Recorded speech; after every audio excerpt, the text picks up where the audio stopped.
Bismillah. Assalamualaikum warahmatullahi wabarakatuh.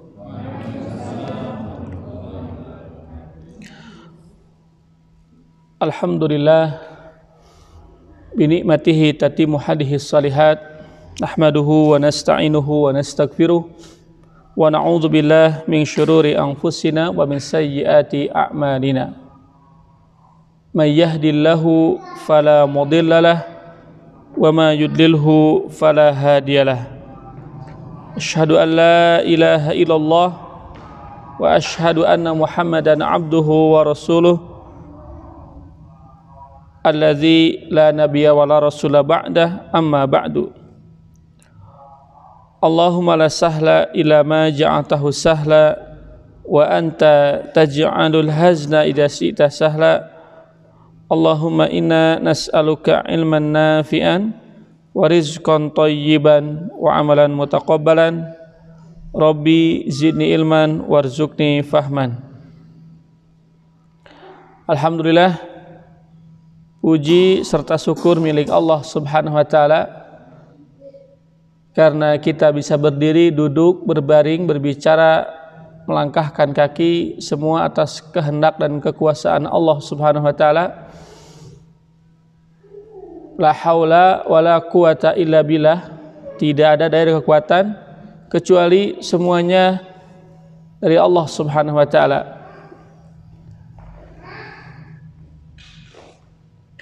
Allahumma shalli wa sallim wa barik ala nabiyyina Muhammadin sallallahu alaihi wasallam.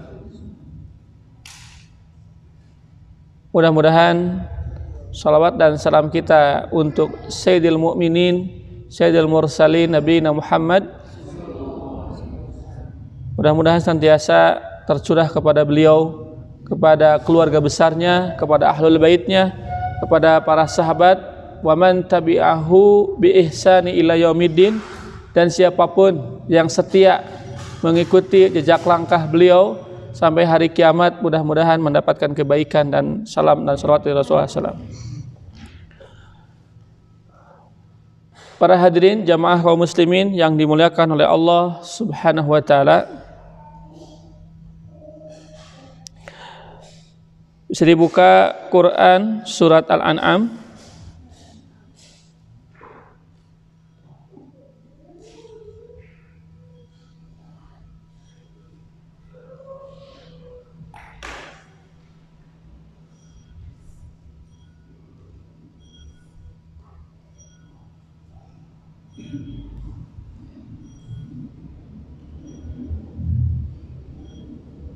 ayat ke-34.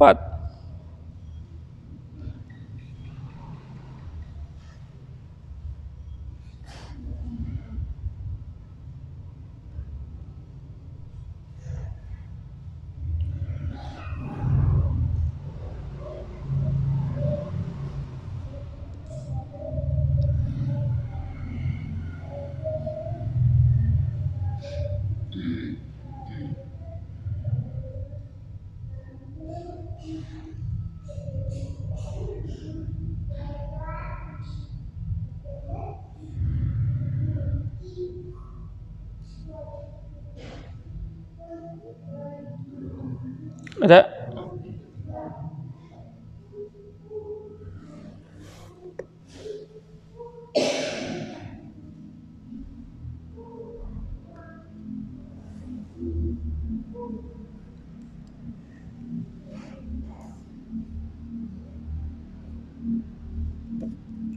A'udzu billahi minasy syaithanir rajim.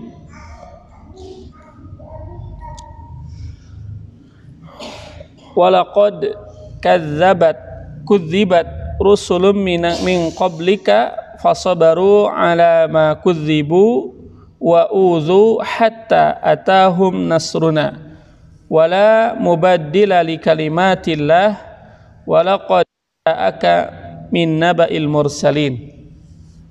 Walaqad, dan sungguh, kudzibat, didustakan, rusulun, para rasul, min qablika, sebelum kamu, fasabaru, namun mereka tetap sabar, ala ma kudzibu, atas tindakan orang-orang mendustakan para rasul, wa udzu, dan atas penganiayaan terhadap mereka kepada para rasul, hatta mereka bersabar sampai atahum nasruna, datang kepada mereka pertolongan kami.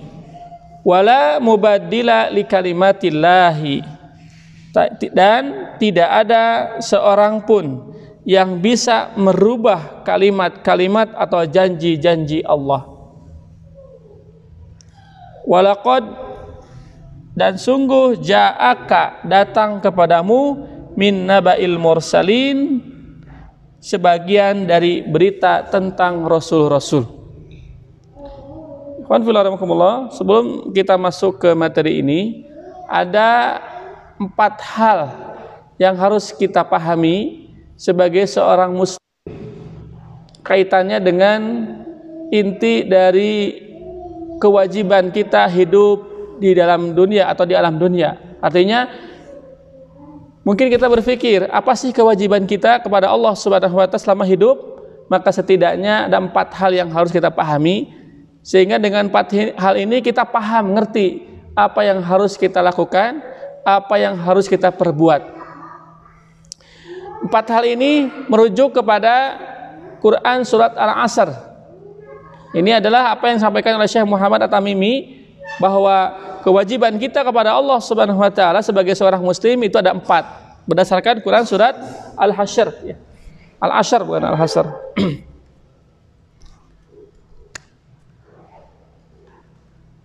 Satu, al-ilmu. 2, al-amalu. 3, ad-da'wah.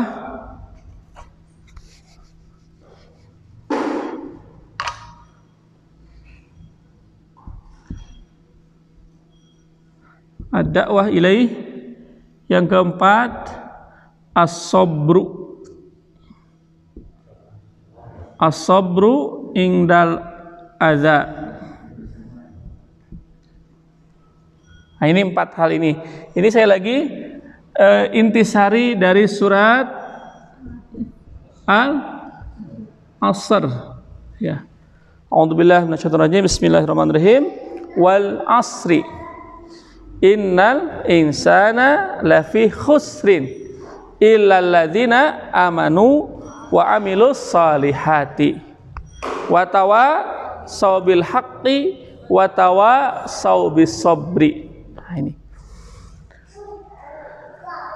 ayat pertama, kata para ulama, menunjukkan dan menjelaskan kepada kita kewajiban untuk memanfaatkan waktu dengan mencari ilmu. Wal asri, demi masa, demi waktu. Pertanyaannya, Allah memberikan waktu kepada kita untuk apa? Untuk ibadah. Nah, ibadah itu harus didasari dengan ilmu. Karena nggak mungkin kita ibadah sesuai dengan apa yang Allah inginkan kalau kita tidak tahu caranya. Bagaimana cara mempersembahkan ibadah yang benar kepada Allah sesuai apa yang Allah inginkan. Karena kita nggak pernah ketemu dengan Allah, kita nggak pernah menerima wahyu dari Allah. Maka caranya adalah dengan melihat sampel, dengan cara melihat contoh siapa orang yang diutus oleh Allah untuk menjadi prototipe, untuk menjelaskan kepada kita bagaimana cara ibadah yang baik dan benar. Kalau bukan Nabi Muhammad SAW.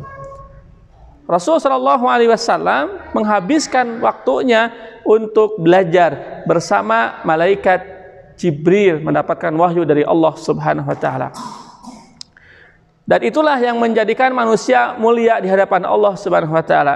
Manusia yang baru diciptakan, sebelumnya ada malaikat dan makhluk yang lainnya, tapi begitu Allah menciptakan Nabi Adam alaihissalam, maka seluruh makhluk yang ada di sana untuk apa? Bersujud menghormati Nabi Adam. Kenapa makhluk yang lainnya, di antaranya adalah malaikat yang seolah-olah lebih mulia daripada Nabi Adam, harus menghormati, bersujud kepada Adam? Kata Imam Al-Jarnuji, sebab faddalallahu bani Adam bil ilmi wal amal. Sebab Allah memuliakan Nabi Adam dan turunannya dengan ilmu dan amal. Itulah yang membedakan manusia dengan yang lainnya. Jadi kenapa manusia lebih mulia dibandingkan makhluk ciptaan Allah yang lainnya adalah karena ilmu. Karena ilmu, tanpa ilmu manusia sama seperti binatang yang lain. Tanpa ilmu manusia sama seperti makhluk yang lain. Tapi dengan ilmu manusia terhormat. Yang kedua, ilmu yang kita kaji, ilmu yang kita pelajari, ilmu yang kita dapatkan sumbernya Al-Quran dan hadis Nabi SAW itu bukan untuk dikoleksi, bukan sebatas diketahui, tapi yang paling pokok adalah diamalkan. Makanya kita minta kepada Allah Subhanahu wa taala sebuah doa yang biasa kita ucapkan setiap sholat atau di waktu pagi. Rabbi zidni ilman warzuqni. Ini yang pertama. Yang kedua, Allahumma inna nas'aluka ilman nafi'an wa rizqan thayyiban wa amalan muttaqab. Doa ini adalah doa ini.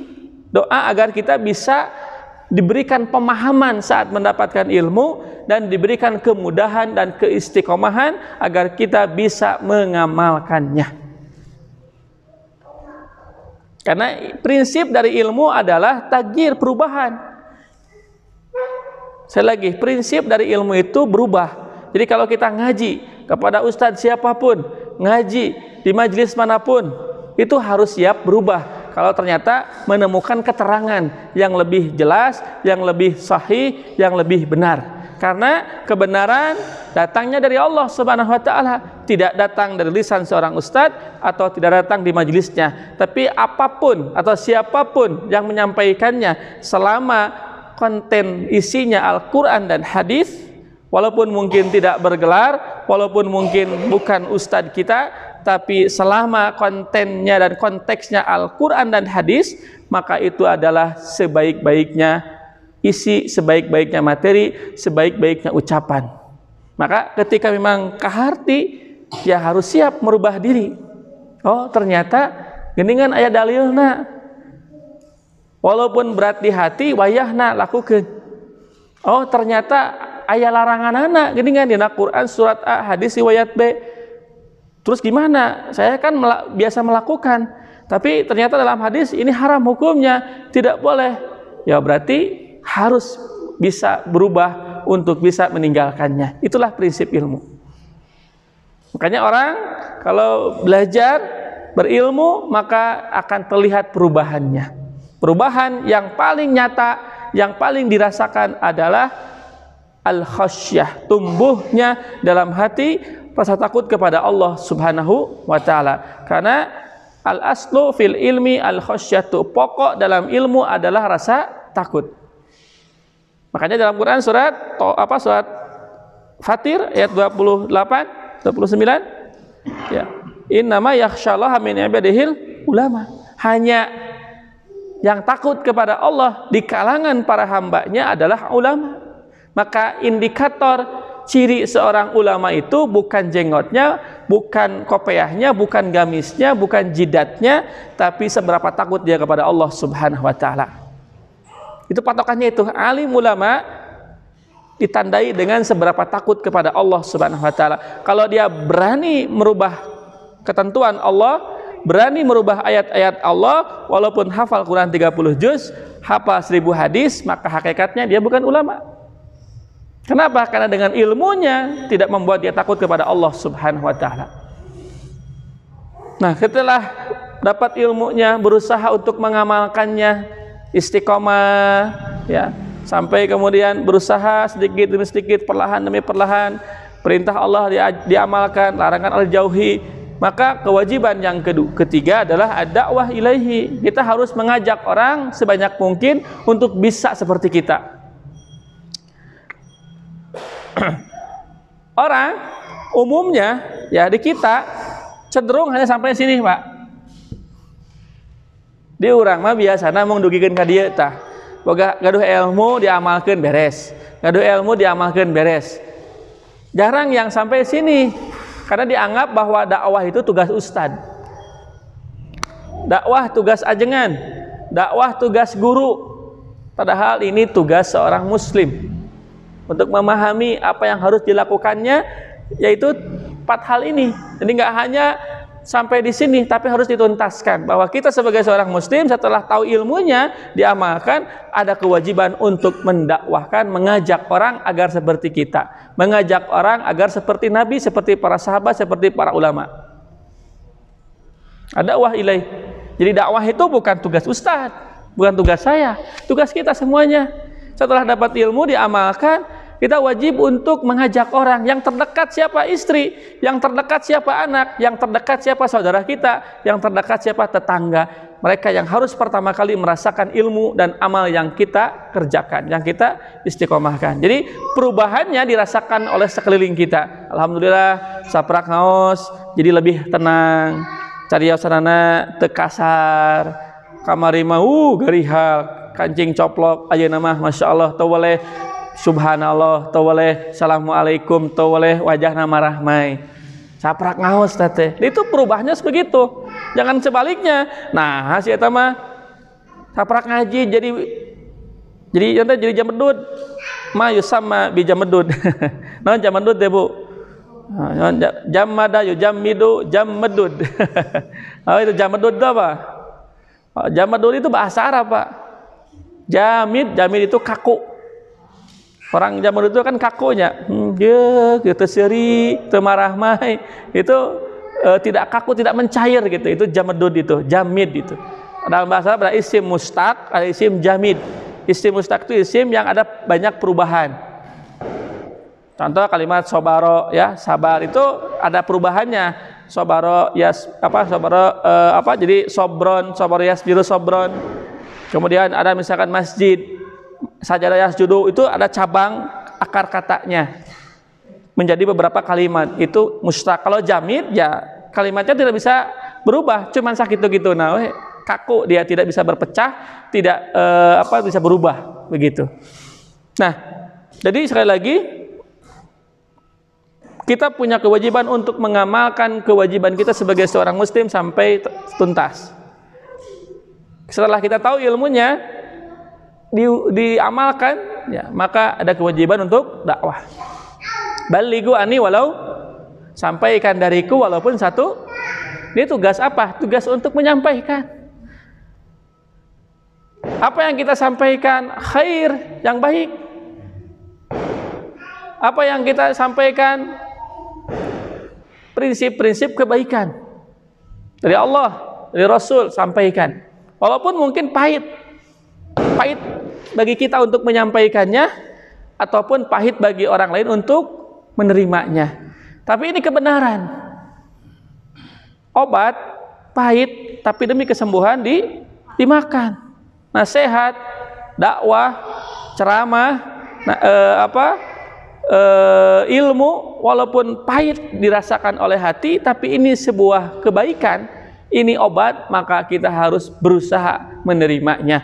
Walaupun mungkin ada perasaan yang lain.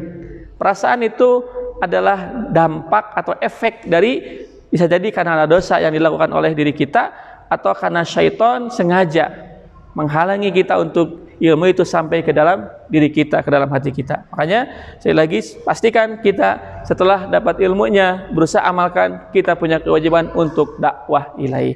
Ketika kita sudah berdakwah, maka as-sabru indal adza, harus siap menerima semua resiko yang didapat setelah kita berdakwah.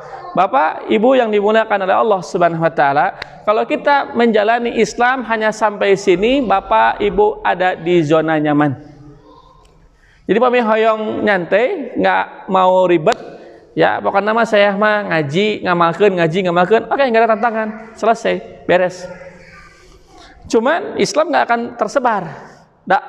Banyak orang yang kemudian tidak akan mendapatkan akses informasi ilmu dari kita. Pak, kalau tidak ada Islam sampai sini, kewajiban untuk menjalankan syariat Islam sampai sini, maka Islam nggak akan sampai ke Indonesia. Islam nggak akan sampai ke Amerika. Tapi karena ada kewajiban ini, ada kewajiban dakwah. Kemudian para sahabat sebar. Hudzaifah al-Yamani disebar kemana? Diutus ke Yaman. Amr bin As ke Mesir. Semuanya para sahabat disebar. Demi apa? Dakwah, ngajak ilallah, orang kepada Allah. Hanya kalau sudah sampai di sini resikonya besar. Nah, jadi kalau kita hanya sampai di sini, saya analogikan ini orang soleh. Soleh dia, punya ilmu diamalkan, yang ngaji, pulang, sholat, rajin, kemudian baca Quran, rajin, baik kepada orang tua, baik, bahagia lah, soleh lah gitu. Cuman saya nyalirahin, istri nggak kerudung, teu dicarek, anak main dengan yang bukan mahramnya dibiarin, keun beda masakna. Teu aya, pokoknya nu penting mah saya, bener. Keun we anak mah, keun we istri mah, keun we naon batur mah. Kan sok aya kitu nya. Carogena masyaallah bageur pisan, tapi eta istrina murang kalihna bageur pisan, tapi bapakna ibuna. Nah, ini salah ini. Cuman kalau sampai di sini sekali lagi, Islam tidak akan menjadi rahmatan lil alamin. Insya Allah Pak Bu, di urang teh saroleh, ante muslih urang teh, ante muslih Bu. Nah, jadi kalau kita sampai 3 dan 4, ini orang muslih. Ini soleh ya, untuk pribadi. Ini muslih nih.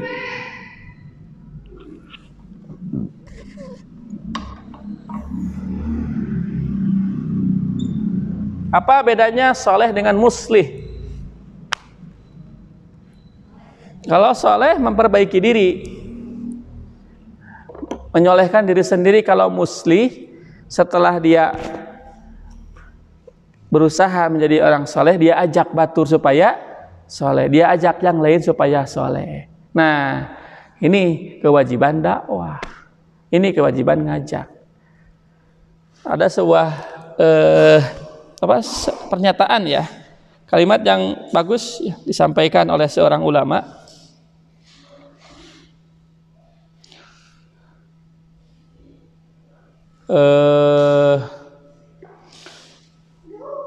Beliau seorang doktor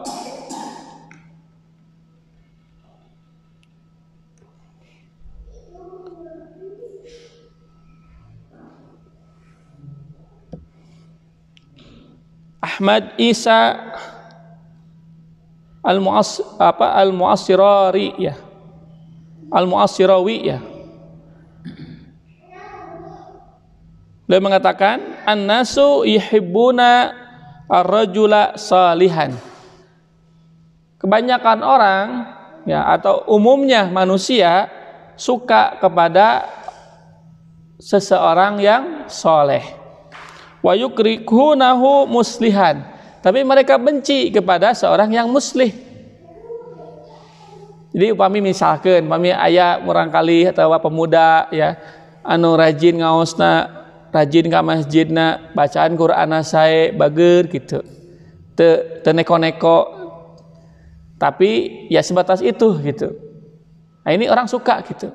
Tapi kalau ada orang yang muslih, ngajak batur, turun nyarek, nah biasanya sok ada muncul dalam diri kita perasaan tidak sukanya.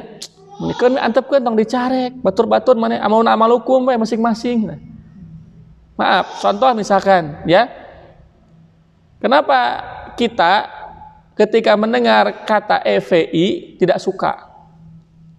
Negatif lah. Nanti tukang ngabranta, tukang non, nutup ya. Pokoknya mah kalimat FPI di benak kita negatif.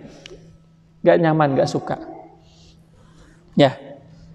Mau jujur atau tidak, kita tidak suka dengan kalimat itu. Tapi manfaat keberadaan mereka itu luar biasa.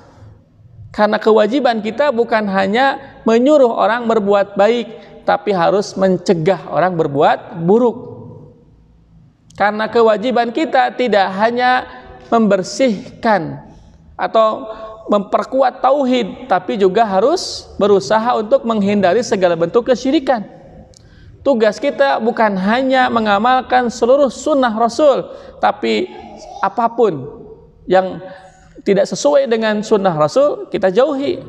Tugas kita bukan hanya taat kepada Allah Subhanahu wa taala, tapi juga kita harus berusaha untuk menjauhi maksiat dan mengingatkan siapapun yang melakukan kemaksiatan.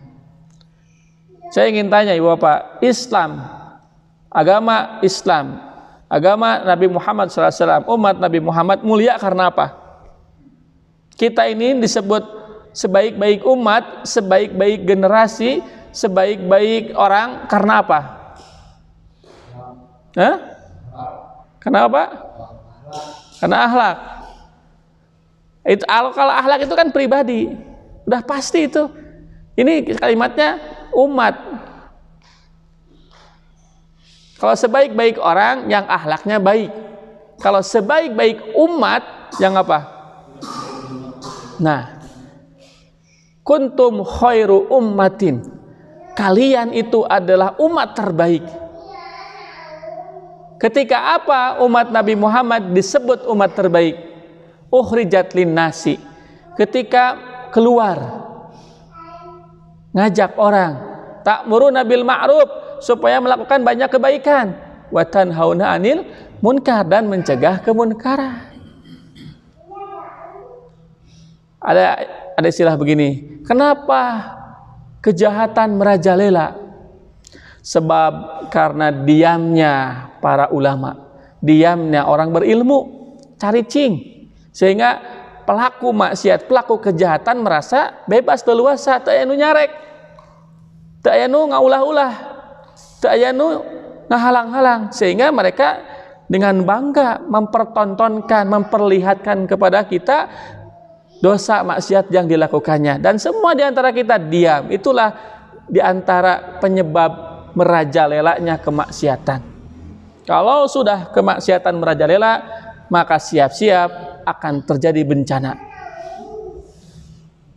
Makanya dalam riwayat Imam Ahmad, ya, ada istilah begini: 1000 ahli maksiat, ada 1 orang yang muslih, maka Allah akan jaga kelestarian alam, Allah akan jaga bencana karena melihat 1 orang yang muslih. Tapi kalau ada 1000 orang soleh, ada 1 orang yang maksiat dan dibiarkan, maka akan kena dampaknya. Rasul menganalogikan sebagai, ya, sebuah kapal yang berlayar, ada yang di bawah, ada yang di tengah, ada yang di atas. Yang di atas, ya, kalau mau ngambil air tinggal lempar kayu, dia akan dapat air. Yang di tengah tinggal nyiuk, yang di bawah dia harus ke atas. Akhirnya dia berpikir, kalau saya bolak-balik ke atas capek, ripuh, jadi tuur. Dah, gimana kalau saya bolongi aja, kan, lubangi saya, bisa supaya lebih mudah kan? Cek logika mudah kan? Cek hawa nafsu gampang, nggak harus ke atas. Kata Rasul, kalau seandainya orang itu yang dibiarkan melubangi kapal, kira-kira yang tenggelam dia atau semuanya? Nah, begitu. Itu. Nah, pentingnya dakwah itu untuk menyelamatkan tatanan keutuhan alam agar terjaga dengan baik. Jangan sampai alam kemudian mengekspresikan ketidaksetujuannya kepada kita dengan bencana atas izin Allah Subhanahu wa taala. Maka muncullah para dai, para duat yang ngajak kepada kebaikan dari kalangan para nabi, para sahabat, para ulama. Tujuannya adalah untuk menjaga keutuhan alam supaya tidak rusak. Karena rusaknya alam adalah oleh ahli maksiat. Wa idza qila lahum la tufsidu fil ardi qalu innama nahnu muslihun ala innahum humul mufsidun walakin la. Dikatakan kepada mereka, jangan buat kerusakan. Kata siapa? Saya ini sedang menata, sedang bikin tempat ini aman dan nyaman, supaya begini begitu, begini begitu. Tapi kata Allah, ala innahumul mufsidun, justru mereka sedang buat kerusakan tapi tidak menyadarinya. Begitu. Para ibu, para bapak yang dimuliakan oleh Allah Subhanahu wa taala. Maka kebanyakan orang memang begitu, sukanya ya kepada orang yang soleh, bager gitu. Tapi tidak begitu suka kepada orang yang muslih, yang peduli kepada kemunkaran. Karena resikonya besar kan. Fatajiduhum yuhibbuna shalihin wa yu'aduna al-muslihin. Akhirnya mereka mencintai orang-orang soleh tapi membenci orang-orang muslih, orang-orang yang amar ma'ruf nahi munkar. Wa sababu anal muslih yustaduna bi sahrati ahwaihim wa ragbatihim. Sebab orang muslih ya, mereka dianggap melakukan ketidaknyamanan. Jadi ngaganggu kepentingan lah. Cicing saya kerengenah ya, tong diganggu, tong diulah-ulah, gitu kan? Maka orang yang tidak suka dengan perlakuan nahi munkar, maka dia adalah pelaku kemunkaran. Jadi kalau ada orang yang nyarek salah, dia nolak, ini pelaku berarti. Kalau orang yang tidak melakukan, dia nggak akan merasa sakit hati atau nggak akan merespon berlebihan karena nggak merasa melakukan. Tapi kalau misalkan ada orang yang tukang mabok, kurang dicarekan tong mabok, pasti bakal ngambek. Tapi lamun utara nggak mabok, kurang dicarekan tong mabok, ada di mante. Nah gitu. Laqad ahabba ahla Makkah Muhammadan sallallahu alaihi wasallam. Dulu Pak, Bu, ahli Mekah, orang-orang Quraisy, ahabba Muhammadan sallallahu alaihi wasallam. Mereka suka kepada Nabi, cinta kepada Rasul, karena Rasul terkenal soleh, bager. Bahkan mereka sepakat untuk melabeli Rasul, memberi gelar Rasul Al-Amin, orang jujur. Tapi ketika Nabi Muhammad sallallahu alaihi wasallam ba'athahullahu taala, diutus oleh Allah Subhanahu wa taala, diangkat jadi nabi dan rasul pada usia beliau 40 tahun, apa yang terjadi setelah itu? Sara muslihan adu. Rasul berusaha untuk mengingatkan, akhirnya mereka menolak, mereka memusuhi, sampai kemudian mereka bilang sahirun, Muhammad tukang sihir. Kadzabun, Muhammad tukang dusta. Majnun, Muhammad gila. Sejak kapan mereka bilang seperti itu? Setelah Nabi Muhammad disuruh oleh Allah untuk dakwah. Setelah Nabi Muhammad disuruh Allah untuk menyebarkan kebaikan. Dulu ketika Nabi Muhammad sebatas dirinya sendiri, orang sepakat baik Nabi Muhammad karena tercurak carek. Ini diantara resikonya. Makanya kemudian di ayat ini, di surat Al-An'am ayat 34 ini,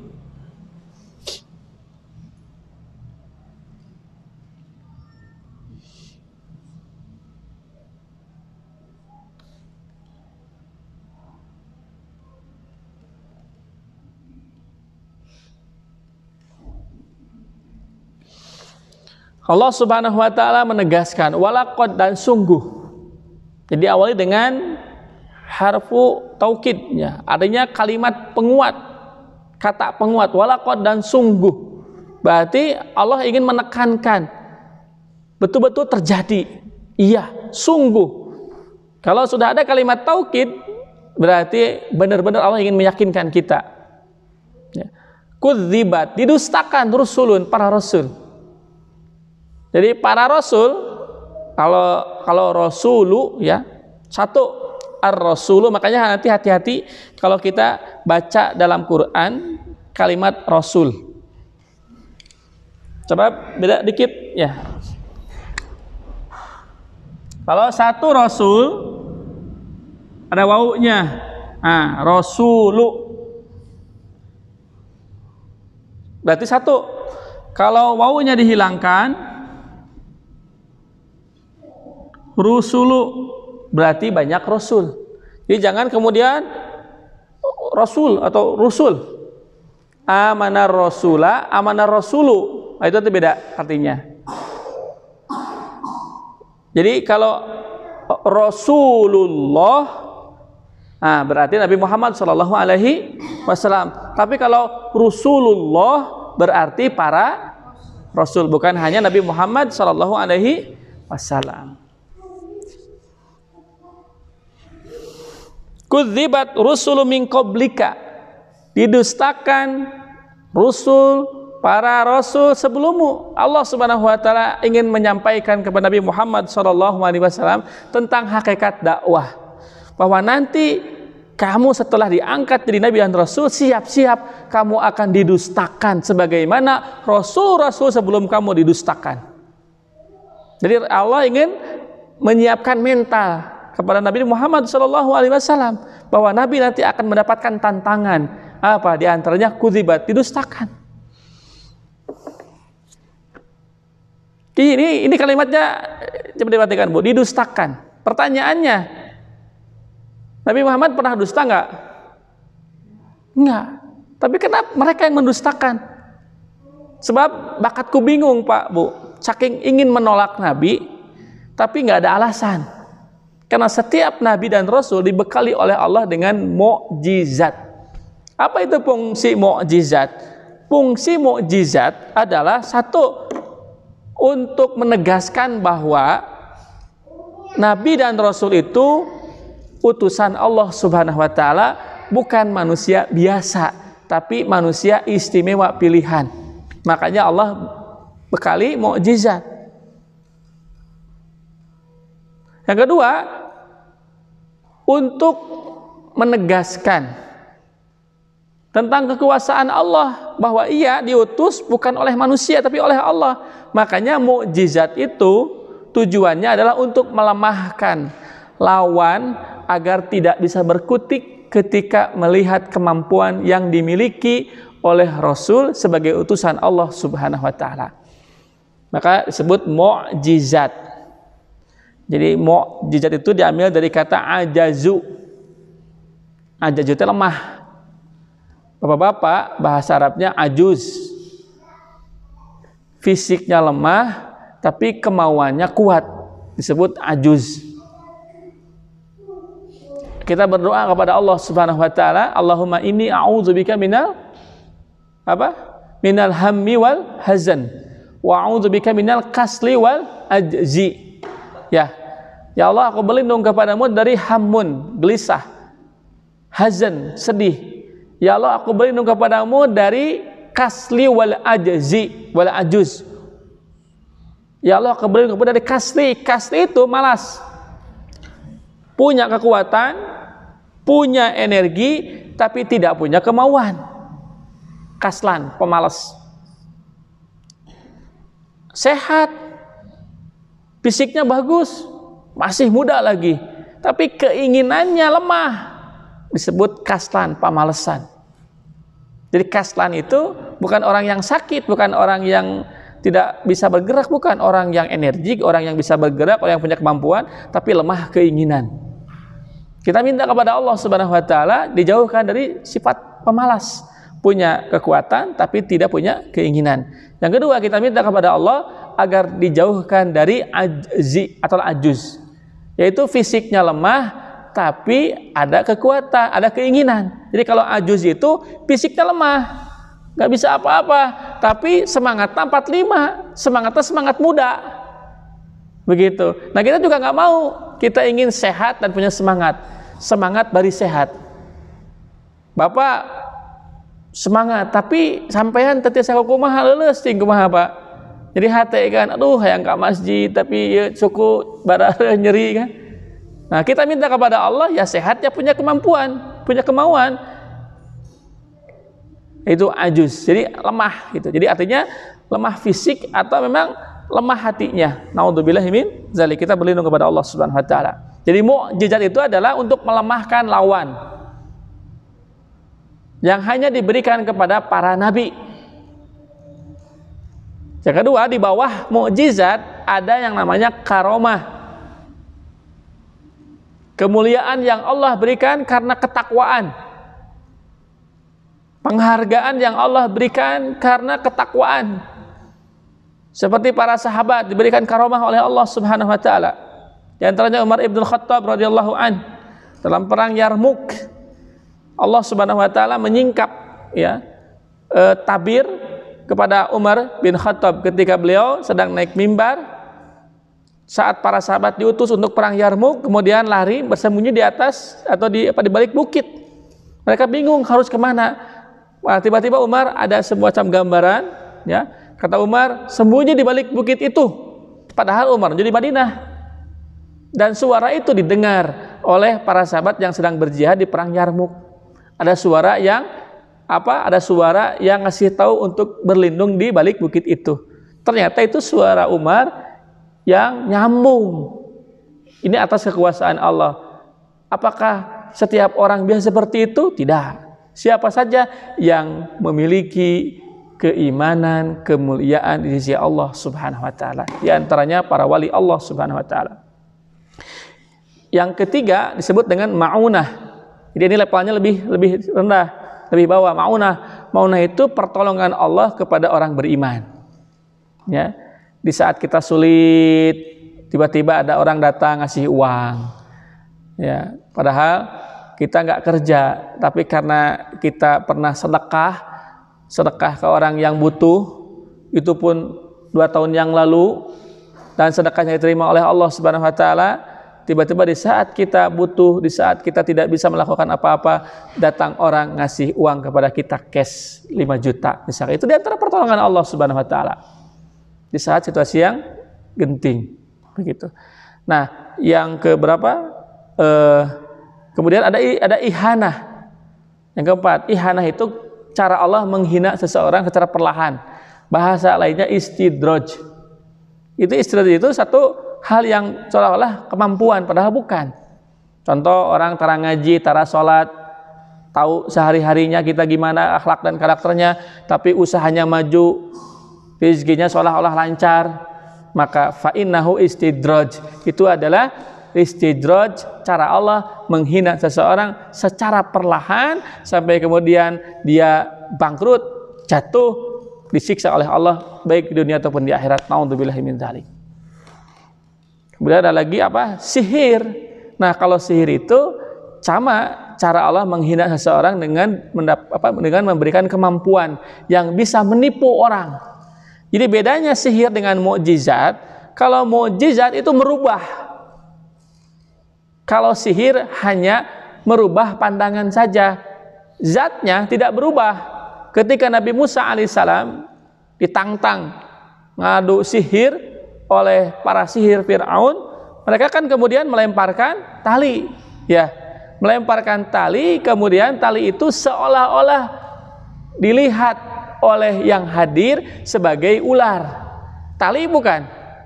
Tukang sihir itu melihatnya tali atau ular? Tali. Tapi kita yang terkena sihir seolah-olah melihatnya ular. Tapi begitu tongkat Nabi Musa dilempar, betul-betul berubah jadi ular, dan tali-tali itu dimakan oleh ular itu. Itu yang membuat tukang sihir itu kaget.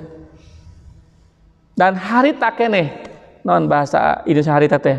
Pada saat itu juga mereka beriman kepada Nabi Musa alaihissalam.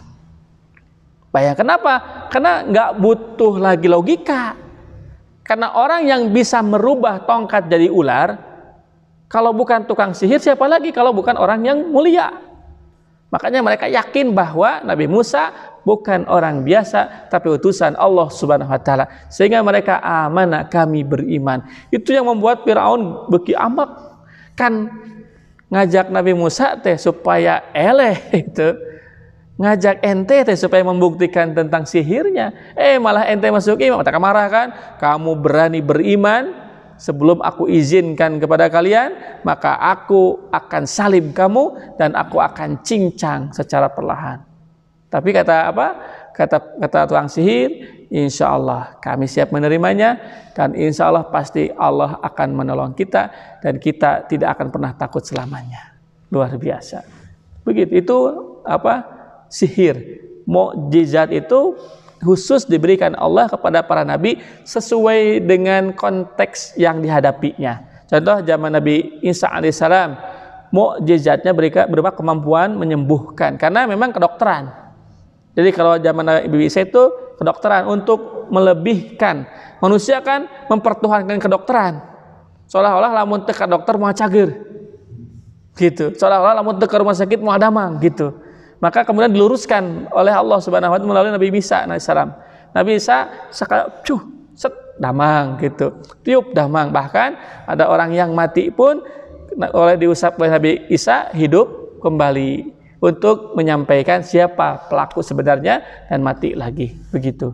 Zaman Nabi Muhammad SAW, karena zaman Nabi Muhammad itu ya mukjizatnya kenapa Quran? Karena zaman Nabi Muhammad adalah puncak ilmu, puncak peradaban.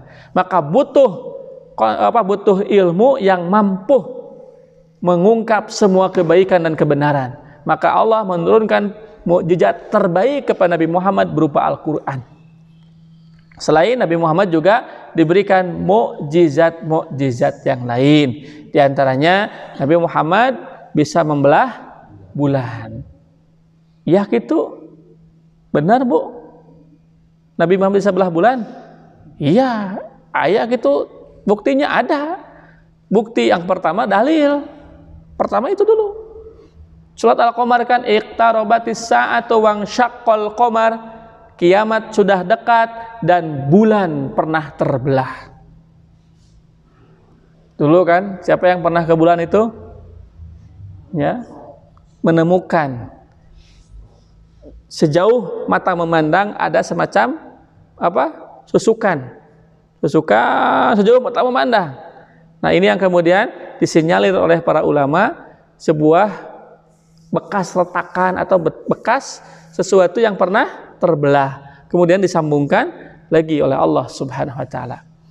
Dan dulu Bu, Pak, ketika Nabi Muhammad membelah bulan itu disaksikan bukan hanya oleh orang Arab, tapi orang yang sedang melakukan perjalanan ke Yaman itu melihat fenomena itu. Itulah bedanya mukjizat dengan sihir. Kalau sihir pasti yang lihat cuma orang Arab saja. Tapi ini mukjizat sehingga real bahwa bulan dibelah oleh Rasul, makanya disaksikan oleh orang lain yang di luar Mekah. Begitu. Nabi secara bawaan pribadinya kan baik-baik. Dilengkapi dengan mukjizat. Tapi anger Pak didustakeun. Terus bapak saha, ibu saha, nabi juga bukan, ulama juga bukan, hafal Quran juga belum.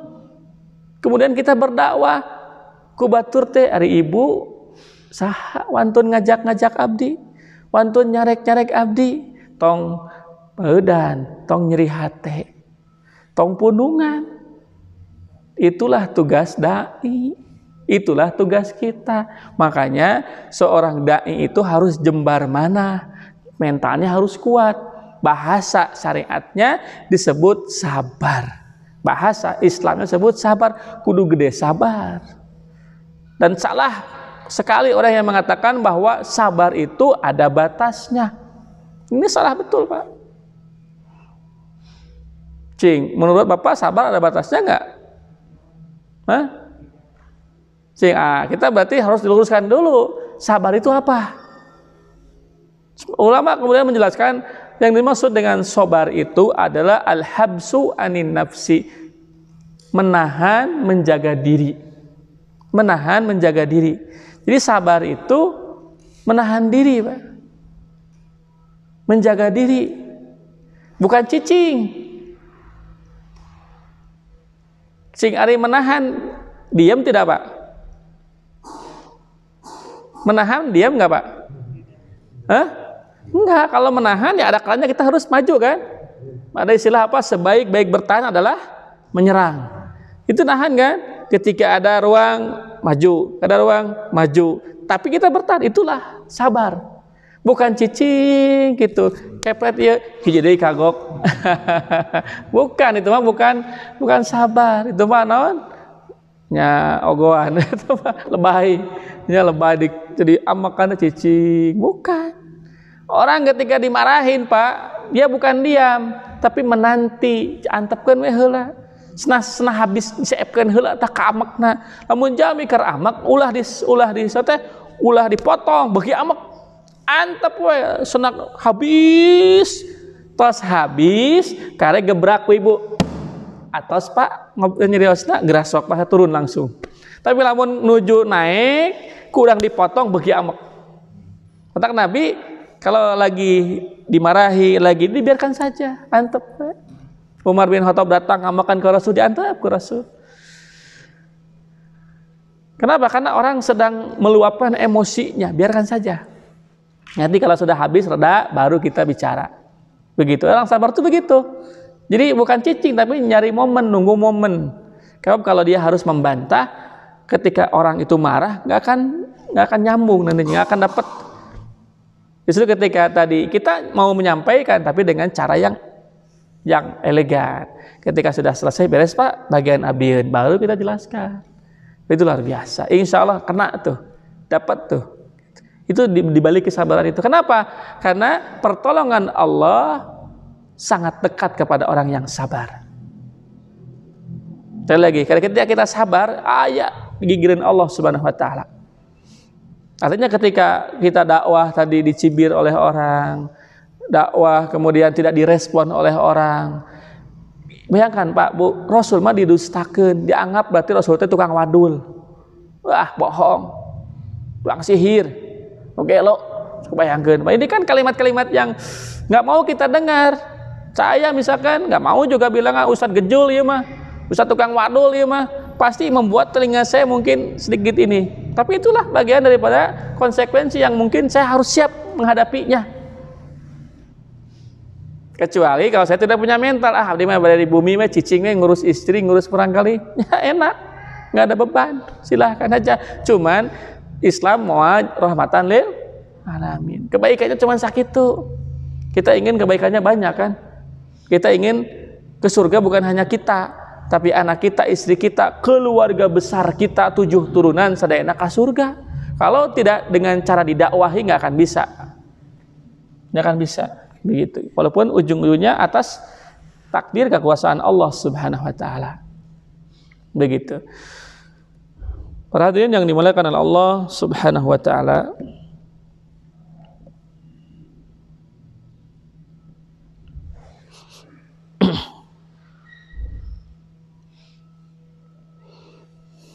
Maka kita ya ketika memahami bahwa kita punya kewajiban untuk berdakwah, sekali lagi pastikan kita harus siap sabar menghadapi semua konsekuensi yang akan kita hadapi, baik dari orang terdekat atau orang terjauh.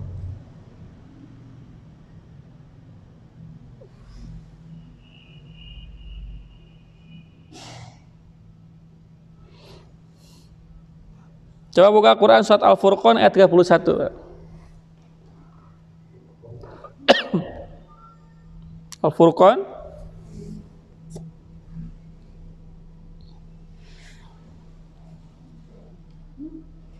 ayat 31.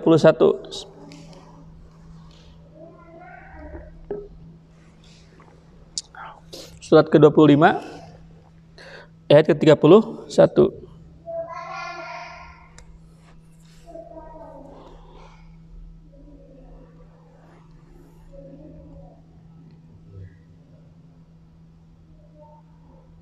Oke, ketemu ayatnya? Ya. Wa kadzalika, dan begitulah. Ja'alna likulli nabiyyin aduwwan minal mujrimin. Begitulah kami jadikan tiap nabi itu memiliki musuh minal mujrimin, dari pelaku maksiat. Jadi nu teresep ka Rasul saha? Nu sok maksiat ka Allah Subhanahu Wa Taala, nu alim dicarek, maka nggak akan suka. Nah, eta Pak, persoalan Rasul dengan orang Mekah, dengan orang Arab, dengan orang Quraisy pada itu cuman itu Pak. Kahoyong nama Rasul teh mun dakwah mah dakwah we tong curak carek cicing we. Sok pe dakwah mah dakwah yang baik gitu. entong nyalah-nyalahkeun Tuhan kami. Kan etanya nu matak ateul marana teh dakwah pertama Rasul apa, Pak? La ilaha illallah. Gitu kan, tidak ada yang berhak disembah kecuali. Nah, ini kalimat ini Pak anu ngajengkelkeun maranehna teh. Seandainya Rasul tidak mendakwahkan kalimat ini, mereka oke-oke aja. Makanya kan mereka menawarkan diri kepada Rasul sallallahu alaihi wasallam. Gimana kalau ibadahnya kita di mix saja? Gitu kan? Surat Al-Kafirun itu ya ayyuhal kafirun la a'budu ma ta'budun wala antum a'biduna ma. Nah, gitu kan? Kita mix saja ibadahnya. Seminggu saya ikut ibadah kalian orang Islam. Minggu yang berikutnya kalian ikut bersama kami. Pengennya kan begitu. Kahoyong nama. Tapi pernyataan la ilaha illallah itu menuntut kita untuk punya sikap, punya prinsip. Lakum dinukum masing-masing. Kamu dengan keyakinanmu silahkan. Saya dengan keyakinan saya punya prinsip. Nah, inilah batas toleransi dalam Islam. Selama bukan dalam konteks mempertahankan tauhid, kita silahkan saja. Tetangga Kristen atau Buddha baru pindah, kita punya hak untuk menyambutnya. Wilujeng ibu, wilujeng ngalih di saket abdi. Kalau punya makanan silahkan berbagi, boleh tidak? Boleh. Pada konten tidak jadi masalah. Tapi kalau harus lewat batas-batas akidah, ibadah, nah ini yang kemudian para ulama sepakat tidak boleh. Begitu. Jadi, lakum dinukum waliyadin, masing-masing saja. Gitu, nggak usah kemudian ibu merasa kagok pedah abi menuju lebaran. Ibu mau mengucapkan selamat lebaran, nggak usah, biasa aja. Insya Allah nggak akan berkurang rasa hormat saya kepada ibu, kepada bapak. Ya, silahkan bapak non muslim, saya muslim, masing-masing punya keyakinan, jalankan saja. Itulah toleransi dalam Islam. Kita mendakwahi mereka dengan sikap kita.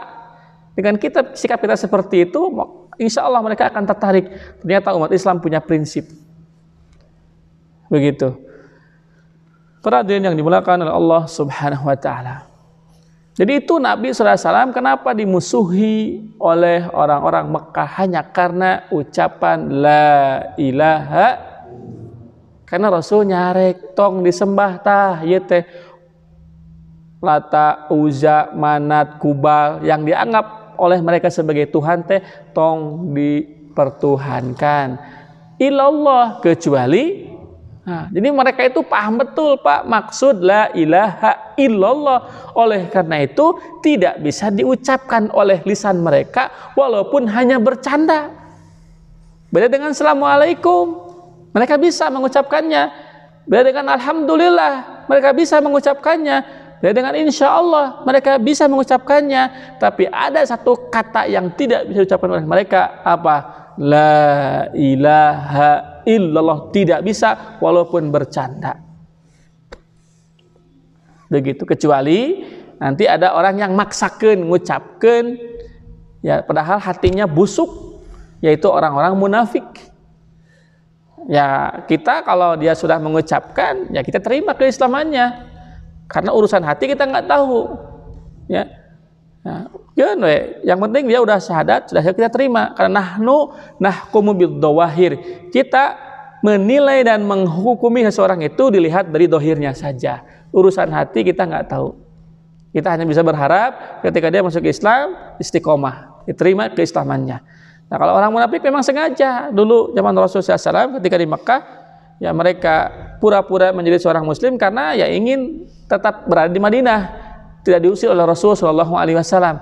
Bagaimana supaya tetap berada di Madinah, tidak diusir, tapi kita nggak yakin kepada Islam, nggak percaya kepada Islam, ente tidak mau masuk Islam, ya pura-pura Muslim lah, supaya bisa bersama para sahabat Nabi di Madinah tidak terusir. Gitu. Hati mereka kufur, tapi lisan mereka seperti seorang Muslim.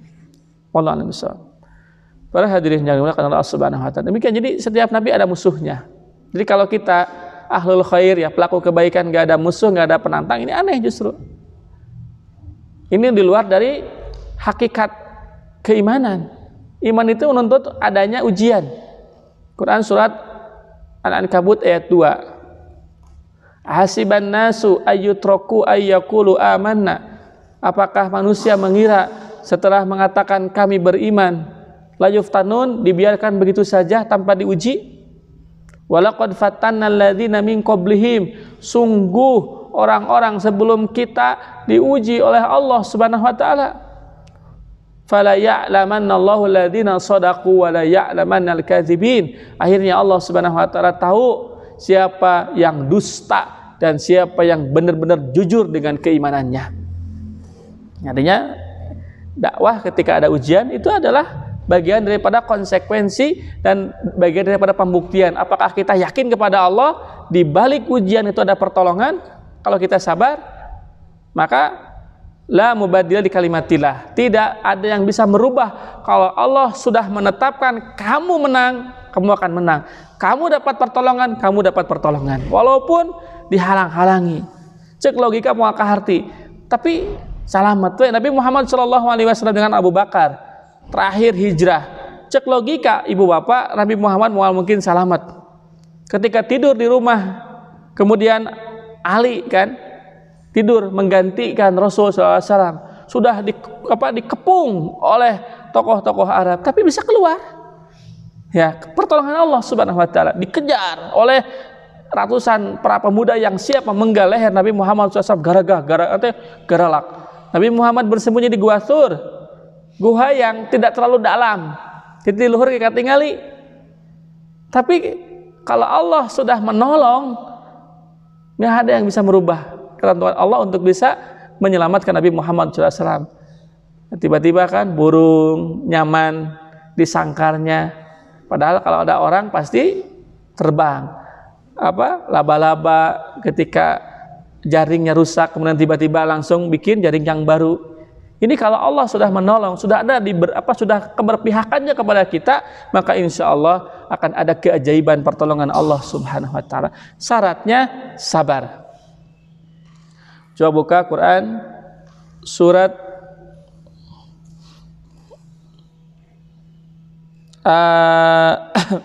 surat Al-Imran.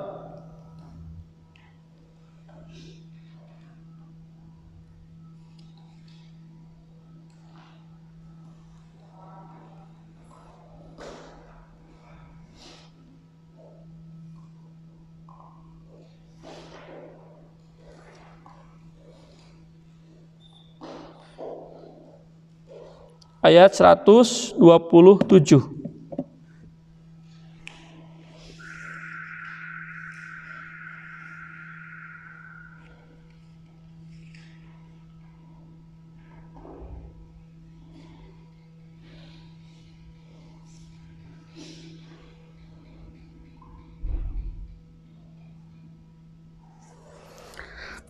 Ada 127. Wa ma ja'alahullahu, dan tidaklah Allah menjadikan pemberian bala bantuan itu ila busyra lakum, kecuali sebagai kabar gembira bagi kemenangan kalian, walitatma'inna qulubukum bihi, dan agar hati kalian tenang karena hal itu. Wa man nasru illa min indillahil azizil hakim, dan tidak ada kemenangan kecuali atas kekuasaan Allah yang maha gagah dan maha bijaksana. Coba mundur ke ayat yang 126-nya, 25 ya. Bala, ya cukup. In tasbiru, jika kamu bersabar, wa tattaqu, dan bertakwa, wa ya'tukum min fawrihim hadza, dan ketika mereka menyerang kamu secara tiba-tiba, yumdidkum rabbukum, maka Allah Subhanahu wa taala pasti akan menolong kalian bi khamsati alafi minal malaikati musawwimin, dengan datangnya 5.000 malaikat yang memakai tanda kekuasaan Allah. Ini dalam perang Badar ya, diantaranya. Ini janji Allah Subhanahu wa taala. Jadi kalau Allah sudah memberikan janjinya, Kalau kamu sabar, kamu takwa, pasti Allah akan tolong. Nah, kalau Allah sudah menolong, la mubaddila li kalimati, tidak ada yang bisa merubahnya. Tidak ada yang bisa membendungnya. Walaupun jumlah pasukan musuh itu 3 kali lipat pada saat perang Badar, pada saat perang Yarmuk, pada saat perang Tabuk, pada saat perang Mu'tah, pada saat perang-perang yang lain jumlah umat Islam sedikit dan mereka banyak. Tapi kenapa umat Islam mendapatkan pertolongan dari Allah Subhanahu wa taala? Sebab tetap sabar menjalankan perintah Allah di tengah ketidaknyamanan, di tengah ujian harus tetap berperang dalam kondisi sedikit dan terbatas. Tapi karena kita punya Allah Subhanahu wa taala yang maha gagah, maha hebat, maha sempurna, maka Allah menurunkan pertolongan sesuai dengan yang Allah kehendaki. Kalau Allah sudah menolong kita, mudah bagi Allah menggerakkan hati seseorang. Mudah bagi Allah menurunkan apapun yang kita butuhkan. Mudah bagi Allah menurunkan bencana seketika. Gampang. Makanya prinsip sabar itu dibutuhkan agar kita mendapatkan pertolongan. Sabar dalam hal apa? Dalam dakwah. Jadi sabar. Ya, Khabbab bin Arad dalam riwayat yang bahwa datang kepada Rasul sallallahu alaihi wasallam. Kata Khabbab bin Arad, ya Rasul, kenapa Anda tidak memintakan permohonan saja kepada Allah agar Allah menolong kita dan memberangus mereka? Mencek orang Rasul, nah tuh Rasul pada hal mah ketika hari ini orang-orang Quraisy ya mengancam kita, bahkan menyiksa para sahabat kita, kenapa Rasul tidak minta saja kepada Allah pertolongan agar Rasul dimenangkan, diberikan kemudahan, diberikan kemuliaan, dan orang-orang kafir binasa? Apa jawaban Rasul? Tastajilun, ente mah rurusuhan, tergesa-gesa ente rurusuhan. Tastajilun, ente ini gurung gusuh. Mencek bahasa orang ini teu sabar. Gitu, ini teu sabar. Ya, cek Rasul, min qablikum, sebelum kalian ada orang yang ditanam hidup-hidup. Bahkan ada orang yang digergaji sampai terbelah jadi 2. Dan ada yang disisir dengan sisir terbuat dari besi sampai kulitnya meleleh. Itu semua tidak merubah apapun kecuali hanya menambah keimanan buat mereka. Kecuali hanya mengokohkan iman mereka. Insya Allah kata Rasul, suatu saat nanti di mana Allah akan memberikan kesempurnaan, kebahagiaan, kemenangan kepada umat Islam. Sampai kemudian kamu kalau lewat ke Sana'a, ke daerah Yaman, ya, di mana Yaman itu ada tempat paling mencekam lah, istilah nama Las Vegas gitunya, tempat paling kejahatan, paling subur, di mana kamu kalau nanti saat Allah memberikan kemuliaan, kemenangan kepada umat Islam di suatu saat nanti, maka kamu lewat di tempat itu pun akan nyaman, tidak akan merasa takut ada orang yang membunuh atau menghalangi, mengganggu kamu.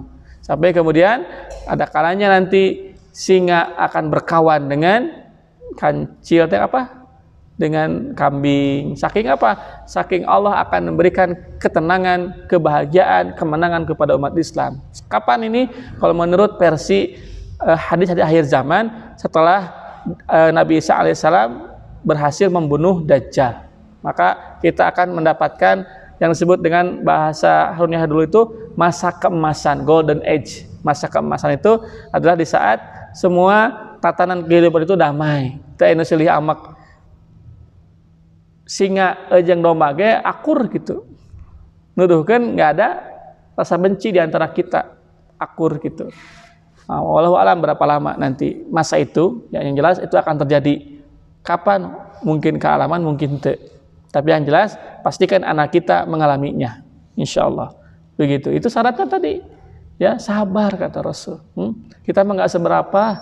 Kadek kieu urang mah karek dihare-harekeun. Urang mah karek dibaeudan, di badan ke henteu nya. Alhamdulillah kan hari ini ada enggak yang pernah meneror kita? Ada enggak yang mengancam kita? Kan enggak ada. Alhamdulillah. Urang mah tinggal maunya, tinggal sabar aja. Dan tugas dakwah itu bukan supaya orang lain sebanyak mungkin bersama kita, bukan. Tugas dakwah itu bagaimana supaya kita bisa menyampaikan dengan ikhlas. Teridangu wios. Itu penting mah ngadugikeun. Justru lamun orang berhenti berdakwah itulah kegagalan dakwah sebagaimana yang dialami oleh Nabi Yunus alaihissalam. Nabi Yunus dihukum oleh Allah karena apa? Karena menghindari, tidak mau berdakwah lagi, kabur, sakit hati, menasihati kaumnya sekian lama nggak ada yang merespon, sampai kesel, udah tinggalkan nukieu mah rese, pergi kan Nabi Yunus. Kemudian Allah hukum, Allah kasih peringatan dengan ditelan ikan sampai beliau akhirnya mengakui la ilaha illa anta subhanaka inni kuntu minadz zalimin. Ya Allah, lepat abdi teh geuningan. Nah itulah ketika kita berhenti dari dakwah. Jadi ulah ada atos di pasihan terang, tos di emutan, tapi anggar kitu tetap doakeun, tong bosenan. Ulah eleh ku setan. Si setan namun ngaganggu tara bosenan terus gitu. Kalau kita tidak bisa melakukan maksiat, minimal teu ngalakukan ketaatan. Kalau kita tetap melakukan ketaatan, minimal berkurang pahalanya. Itu setan kalau mengganggu pasti ingin ada hasil, walaupun hasilnya tidak signifikan. Yang penting ada yang bermanfaat untuk dirinya. Kalau dia tetap bisa melakukan ketaatan, tapi pahalanya berkurang, tetap gitu kan. Yang penting aya lah hasilnya, walaupun ya lumayan lah, teu bisa ngahalang-halang, tapi pahalanya berkurang. Urang tadi halang-halang ku setan sedang ngaos, hese setan ulah ngaji ya. Kenalan ngaji, maksakeun ngaji. Terus di pengajian diuji ku Allah Subhanahu wa taala. Setan itu ada HP, kemudian update status, alhamdulillah malam ini sedang ngaji. Itu bisa jadi jebakan Batman, jebakan syaitan. Kita dapat pahala tapi berkurang karena ada ujub dalam hati, karena kita seolah-olah bisa ngaji. Itu pinternya setan. Orang kudu belajar dalam hal kegigihan, dalam dakwah. Gitu. Jadi jangan kemudian ada atos angan sakieu wae. Memang hoyongna siga kumaha kitu, matak cik silang nama lamun dina dakwah tong surga hoyong. Jalankeun tugas kita untuk mengajak orang dan mengingatkan orang untuk jangan melakukan kejahatan. Insya Allah nanti Allah yang akan memberikan pertolongannya kepada kita. Insya Allah ada keajaiban nanti dengan cara Allah Subhanahu wa taala. Bukankah orang-orang Taif yang pertama kali menolak Rasul dulu sampai melempari Rasul, tapi setelah itu gimana sekarang? Kan akhirnya bapakna nolak, anakna nampi kan? Siapa tokoh munafik itu? Abdullah bin Sabah bin Salul, bapaknya tokoh munafik, anakna makan sahabat Rasul. Matak tong eleh geleng, ayeuna urang dakwah teu aya nu nolak, nya urang teh ngarepkeun ka ya Allah, kalau misalkan bapaknya hari ini nggak mau menerima ajakan kita, mudah-mudahan dari sulbi tulang punggung mereka, dari rahim-rahim ibunya lahir anak-anak yang mau memakmurkan masjid dan meneruskan dakwah Allah, dakwah Rasul. Gitu jadi tong alit mana gitu. Namun orang ngemutan, keun ayeuna teu nurut sugan enjing atuh. Keun ayeuna teu renteh tengah gugu nya sugan ke iraha. Gitu. Jadi jangan kecil hati untuk terus berusaha ngajak orang sebanyak mungkin, dan jangan juga kemudian kita terjebak dengan godaan syaitan. Ngajak malah mun geus bener, tarik ngajak enggak, sambil kita memperbaiki diri sambil ngajak sedikit demi sedikit. Yang penting punya ilmu, berusaha sedang mengamalkan walaupun belum sempurna, juga kita ngajak orang dikit. Sebab kata para ulama, kalaulah seandainya dakwah ngajak itu harus menunggu sempurna, maka nu ngadakwahan mung Nabi hungkul. Karena yang sempurna itu cuma Nabi. Para ulama ada kekurangan. Kita apalagi, berarti Islam akan tersebar. Menunjukkan bahwa sambil kita memperbaiki diri, sambil kita ngaji, sambil kita ngamalin, sambil kita berusaha untuk ngajak orang sesuai dengan kemampuan kita. Itulah makanya para nabi didustakan. Bahkan punya musuh tadi. Itulah adalah konsekuensi ketika kita berusaha menjadi orang yang baik dan berusaha untuk mengajak orang lain supaya baik. Ketika kita menjadi orang yang benar, dan berusaha untuk mengajak orang lain supaya benar, maka insya Allah kita akan mendapatkan ujian cobaan. Tapi itulah kenikmatannya.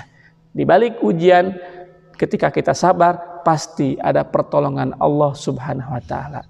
Di waktu yang tepat, di waktu yang luar biasa, Allah nanti akan mengaturnya. Yang penting kita terus istiqomah, kita sabar, pertolongan biarlah datang dari Allah Subhanahu wa Ta'ala. Jangan kecil hati, tong alit manahkeun. Di luhureun gunung aya gunung, di hanapeun cai aya cai deui. Artinya kita punya Allah Subhanahu wa Ta'ala. Bapaknya tadi nolak sugan anak nama tuh, ayeuna nolak sugan enjing pagetok mah matak terus temakan ku doa tah, doakeun gitu. Orang yang menentang dakwah atau orang yang tidak mau mengajak yang tidak mau merespon kebaikan itu, doakeun ku urang khusus tepak heula temakan. Jadi ajaknya dengan doa ditemak heula, kedua dengan lisan. Hayu Kang. Dan dengan akhlak yang baik supaya orang tertarik. Jadi ngajak itu dengan bilhal, dengan sikap, atau bil maqal, dengan lisan, supaya dia paham, ngerti. Tapi sekali lagi itu sebuah proses yang harus kita jalani. Yang penting kita sabar, baik kepada istri, kepada anak, kepada keluarga. Kewajiban harus tersampaikan. Urusan berhasil atau tidak urusan Allah Subhanahu wa Ta'ala. Yang penting kita sabar, sebab di balik kesabaran ada pertolongan Allah Subhanahu wa Ta'ala. Innallaha ma'as sabirin. Insyaallah, janji Allah, Allah akan bersama orang yang sabar. Ini janji Allah Subhanahu wa Ta'ala. Tapi jangan diam ya. Sabar itu bukan diam, bergerak, berusaha untuk tetap taat, berusaha untuk jangan sampai maksiat, dan apapun yang terjadi terima, karena itu adalah ketentuan takdir Allah Subhanahu wa Ta'ala. Baik dianggap itu sebuah keburukan atau kebaikan, semuanya dari Allah Subhanahu wa Ta'ala. Yang jelas Allah tidak mungkin zalim kepada kita, pasti keburukan karena mungkin ulah kita. Pasti kebaikan karena kebaikan yang pernah kita lakukan, Allah kemudian balas kebaikan kita baik di dunia ataupun di akhirat. Maka insya Allah setiap amal soleh yang kita lakukan sedikit atau banyaknya bermanfaat. Jadi jangan dianggap saya teh kikieuan teh pang tahun-tahun naha satu manfaat, itu cek urang. Padahal setiap kebaikan pasti ada manfaatnya. Kullu ma'rufin shadaqah. Bahkan setiap kebaikan sedekah, bukan hanya manfaat tapi sedekah. Insya Allah selama karena Allah dan sesuai caranya, insya Allah berharga di sisi Allah Subhanahu wa Ta'ala. Wallahu a'lam bishawab. Para hadirin yang dimuliakan Allah Subhanahu wa Ta'ala, barangkali itu di antara penjelasan Quran surat Al-An'am ayat ke-34. Mudah-mudahan kita diistiqomahkan oleh Allah, dimudahkan untuk mendapatkan ilmu, dimudahkan untuk beramal, dan diberikan kekuatan untuk berdakwah, dan diberikan kesabaran untuk siap menanggung resiko ya ketika kita berdakwah. Insya Allah mudah-mudahan kita sabar, dan mudah-mudahan kita mendapatkan pertolongan Allah Subhanahu wa Ta'ala. Dan mudah-mudahan Allah menerima amal saleh kita dan mematikan kita dalam keadaan husnul khatimah atau syahid fi sabilillah. Rabbana la tuzigh qulubana ba'da idh hadzaitana wa hab lana min ladunka rahmaka innaka antal wahhab. Ya muqallibal qulub tsabbit qulubana ala dinik, ya musarrifal qulub sharif qulubana ala taatik. Allahumma tahhir qulubana minan nifaq wa amalina minar riya wa lisanina minal kadzab wa a'ina minal khiyanat anta ta'lam kha'inatal a'yun wa ma tukhfis sudur. Rabbana atina fid dunya hasanah wa fil akhirati hasanah wa qina adzabannar bi rahmatika ya arhamar rahimin. Amin. Assalamualaikum warahmatullahi wabarakatuh.